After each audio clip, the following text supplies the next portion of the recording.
Anybody else watching Lanterns? Because I am. Sorry, kid.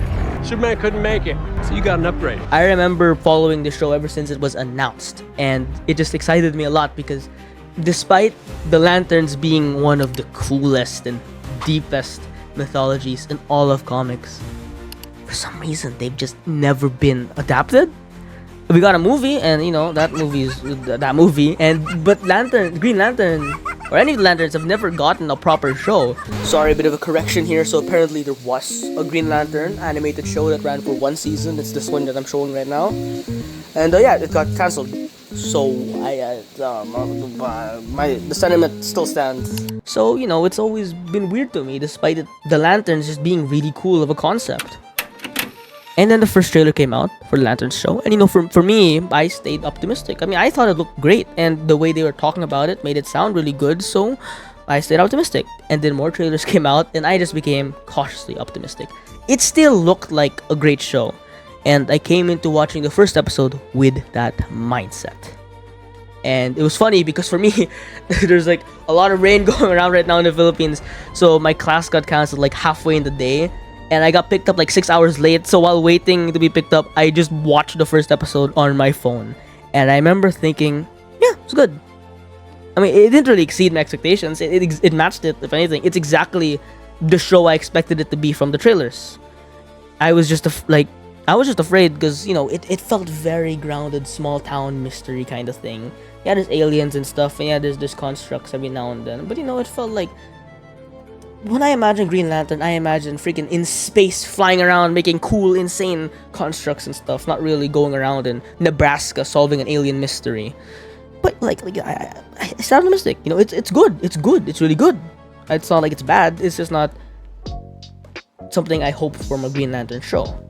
And then the second episode came out, and all of what I just said just got thrown out the window because I loved that second episode, and it made it clear to me now what the creative vision is. So first things first, I want to start the first episode, right? Immediately, the cast is just so good. The cast is just really good in the freaking Lantern show, man. Like, if they had messed up one casting, this show would not be that fun to watch. But because they nailed every cast, oh my days, it's so good.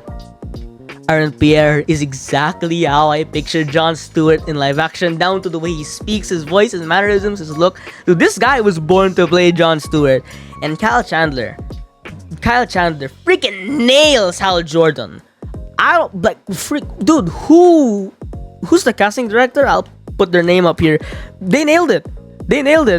Kyle Chandler is exactly how I expect an older Hal Jordan. And speaking of, I've been very skeptical about having a very old Hal Jordan in the DCU and a very young Jon Stewart. And in the first episode, I can see the direction they'll be going with it, but it didn't really hook me yet. But in the second episode, it did. But again, let's stick to the first episode. You know, these two have a good dynamic. They're so fun to watch. Their dynamics well written. And Kelly MacDonald nails Carrie really well. Again, that character, I feel like the concept of the character should be kind of boring, but she really brings that character to life, and it's great. And the pacing is so satisfying. I'm a big Daredevil guy. Daredevil is my favorite show, even Born Again a little bit, but mostly the Netflix show. And like the pacing for me, it's kind of similar. You know, it's slow, but it's not like super slow. It's not boring slow. It's slow enough for the plot progresses, but the characters have time to breathe and live, and that's evident in episode 2. But again, let's take episode 1. You know, so far it was just what I expected, right? It's a small town mystery with a lantern and lantern in training. Yeah, it was great. And then when I watched the second episode, again, it just became clear to me what the creative vision was. They're doing a small town alien mystery because that small town mystery is gonna spiral into a bigger, more galactic kind of conflict. And now I see what the point is, that they're introducing the lanterns to the average viewer, to you, through this small town, like, grounded, realistic way, so that you can feel the characters more, so that the characters feel more graspable for at least general audiences, if anything. And I think that's really smart.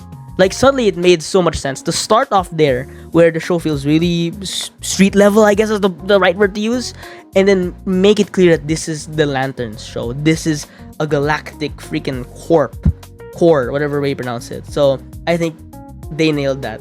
They nailed that so well. And that second episode, now let's go to episode 2. Really, really, I loved it. man. Like, it's so well paced. The pacing in the show is really smooth. There's so much time for the characters to interact, but not let the interactions feel like filler. Like, the interactions build the characters and progress the plot at the same time. And again, the cast just freaking brings the show up from like an 8 to a 9, dude. The cast really, it's just so good. It's so good, and the mystery and the plot is so interesting. And I was sold. Sorry, I got distracted. I was sold when freaking Hal Jordan put on that costume. That's green now, by the way. Thank you for changing that. I don't know how much effort it took. I'm sure it took a good amount of effort to change the color from brown, like a brownish green, to a proper green Lantern. When he put on that costume, zoomed into the sky, and I also really like the detail that when he flies, it's like a fighter jet. That's just so clever. And he flies all the way to go visit Sinestro.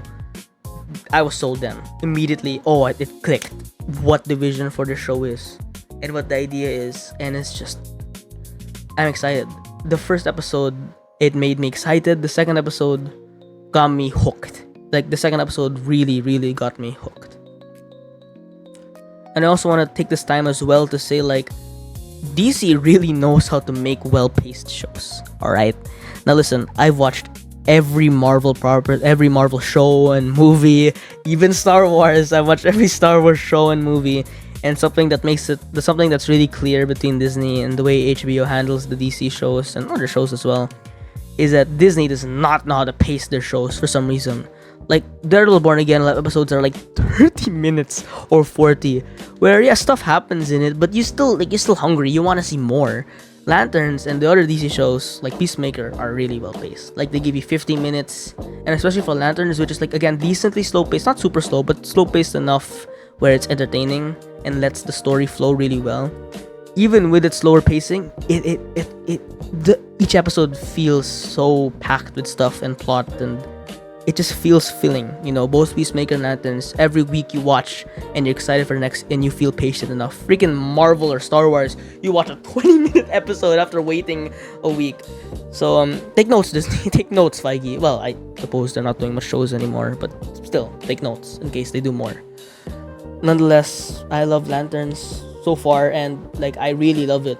And this show is definitely gonna get better with more episodes, and I cannot wait to see more stuff come out of the DCU. And if you're watching this far, I know you might be wondering, why am I watching this guy talk about Lanterns, right? What do I bring to the table that's different from your Troy Boyos, your Andy M. Lees, or freaking Eric Vosses out there, right? Well, for me, I grew up with superheroes, right? More importantly, I grew up with these movies, with the MCU. Like, the first movie I can think back to watching ever was the first Avengers movie. And, my childhood are these movies, are superheroes. And I don't know, I feel like having a younger perspective on all of this DCU, MCU stuff is different. It's a different take, at least. Hopefully, maybe more relatable if you're younger, but I don't know, I just, it means a lot. And it's probably clear with the way I'm talking. I didn't write a script for this video. I just watched the second episode and I loved it so much, I decided to make a video about it. And if this video does well enough, I might make another video following up if a Lanterns episode shocks me, if how good it is again. But I'm excited. And there's a lot of change going on in my life right now, man. And YouTube, making these videos, editing them, has been a nice break and escape from the change. It's good change. It's not bad change. It's good change.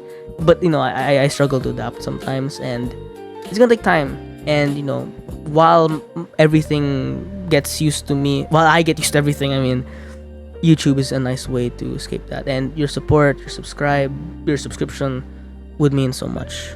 And, yeah, man, I don't know what to say now. Just thank you for watching until here. And subscribe. Yeah, awesome. See you around. That's a sharp outfit, Chan. Careful, you could puncture the hull of an Empire-class Fire Nation battleship, leaving thousands to drown at sea. Because it's so sharp.